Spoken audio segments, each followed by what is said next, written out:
Well, ADR is the emerging trend in dispute resolution all over the world. And the reason why we need ADR at this stage is that just like businesses, after marketing a product for a certain number of years, you ought to pause and review that product and see whether the product is meeting the needs of your consumers. And businesses occasionally either change their labels or they rebrand in order to meet the needs of their consumers.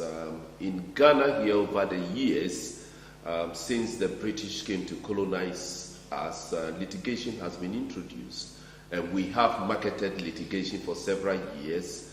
It's come to a point in which we have to pause and review litigation, whether it is meeting the needs and aspirations of our people. Our business community have complained that businesses have been stalled. Banks have not had the advantage and opportunity to get their loans recovered because litigation is slow. Litigation delays the work that they are supposed to do, for the simple reason that it takes several years in order to resolve a simple dispute through the courts.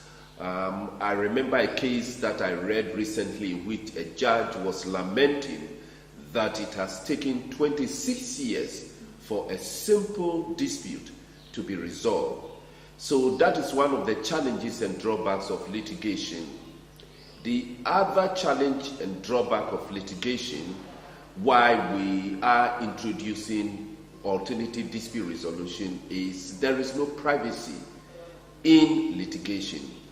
In litigation, anybody at all can move into the courtroom, the media can come into the courtroom, listen to what is said over there, and then put it in the public domain. It may or may not be true, but sometimes the damage is done, and to repair the damage becomes more difficult. So businesses and people value their privacy, and when they are given the opportunity to resolve disputes in private, they are more open in order to talk out their differences and be able to resolve it. The other challenge which we have had with litigation is overburdening courts. Because for several years it is the only method of dispute resolution that we know or used to, people go into the court and file processes at the slightest issue. Petty quarrels, matters involving families that could be resolved peacefully have found their way in the courtroom. And because of that, the courts are overburdened, they are choked. Judges sometimes have as many as 50 to 80 cases listed before them for a day. And the judges normally sit between the hours of 9 a.m. and 3 p.m. And it is inconceivable that one person can deal with that number of cases. And as people learn about their rights, society gets more complex, and businesses get more complex as well, and the country is opening up for investors, you definitely realize that disputes will increase and people will be aware of their rights and file processes. And therefore, alternative dispute resolution has come in to take part of the load from the courts. It has not come in to challenge the courts or as an alternative to court, but in order to enhance what the court is doing. In effect, it has come as a new product which the justice system is marketing in order to open up the public to access justice speedier and faster, and also in a much more cheaper way than we have at the moment. The other challenge that we have had with litigation is or relates to disputes affecting people who will deal with themselves again. We are talking about families, we are talking about businesses, we are talking about landlords and tenants, We are talking about people who live in a community. You need each other. You deal with each other.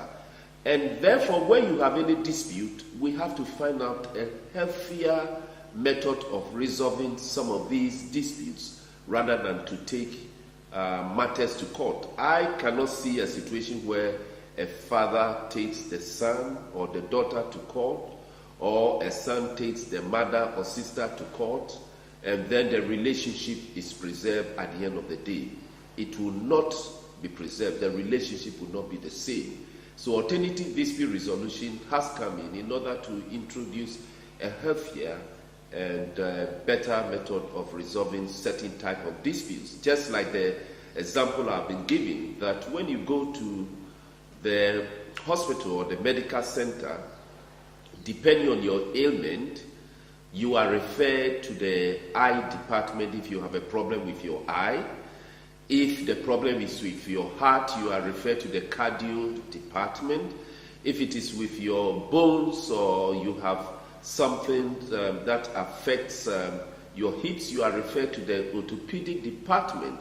So you walk through several doors in a hospital depending on your ailment. But when we come to the courthouse, for several years you have only one door depending on your ailment. But it is not true that all of us must walk through the door of litigation when we have a dispute. There's several alternatives now that can resolve disputes without the need to resort to litigation or adjudication as a form of dispute resolution.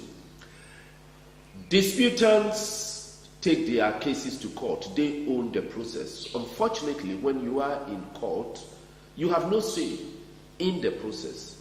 You cannot express emotions. You cannot raise your hands and tell the judge that you want to be heard. There are strict and inflexible rules in court which you ought to follow.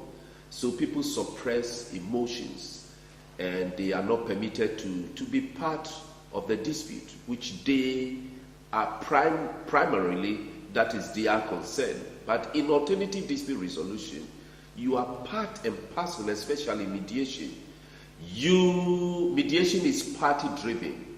So you, the party, you are given the opportunity to dialogue with one another, to talk, to express your emotion. If you want to cry or weep, you can do that. You do it in such a peaceful and congenial atmosphere. You can do it over tea, over water, and in the best way. The parties choose what works for you.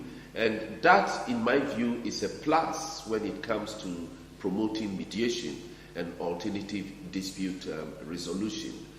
Parties are always very, very, very particular about the justice delivery system, more particularly because they have no say whatsoever as to who handles their dispute. The court system is well structured in such a way that a judge is appointed for you. Whether you like the face of the judge or you do not, you have to appear and put your case across. And for investors, especially coming into a country, they are at a disadvantage for the simple reason that when they have a dispute with a local person in the community, they are coming from somewhere else, another jurisdiction, maybe with a different set of laws. They come in and they have a dispute and they don't know the quality of those who are going to administer justice. And this is a major concern, especially when you have differences between the common law jurisdictions and civil law jurisdiction. So alternative dispute resolution is one way by which parties are given the opportunity to select their own judges. You select people that you want to handle your dispute. Experts who are knowledgeable in your area of disputes are selected by you, the parties, agreed upon, and they come in and assist you to resolve your disputes. One very important thing that I have benefited from alternative dispute resolution is that it has assisted me personally to be able to relate to people, my family members, my wife, my children, my sisters, my brothers, and people that I work with in my offices, I'm able to understand them for the simple reason that I have been taught how to deal with different set of problems and challenges as and when they come. It is easy for all of us to expect people to think the way we think. But we are all different. We are all unique and created differently in the image and in the eyes of God. And therefore, God does not expect that all of us will reason or think the same way. So we ought to understand that you are dealing with somebody who is different, who will appreciate things differently, who will perceive things differently. And therefore, the concept of expecting everybody to think the way you think will inevitably result in a dispute.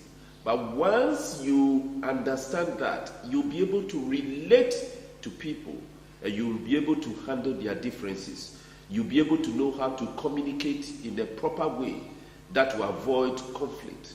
So I have been assisted personally, I have benefited personally in my life since I went through this training. I'm able now to relate to all manner of people. I'm able to be tolerant and to be patient in order to be able to absorb the challenges. They will come anyway. Disputes and conflict will forever be with us, but as and when they come, the question is that which is the best way to handle it and to manage it.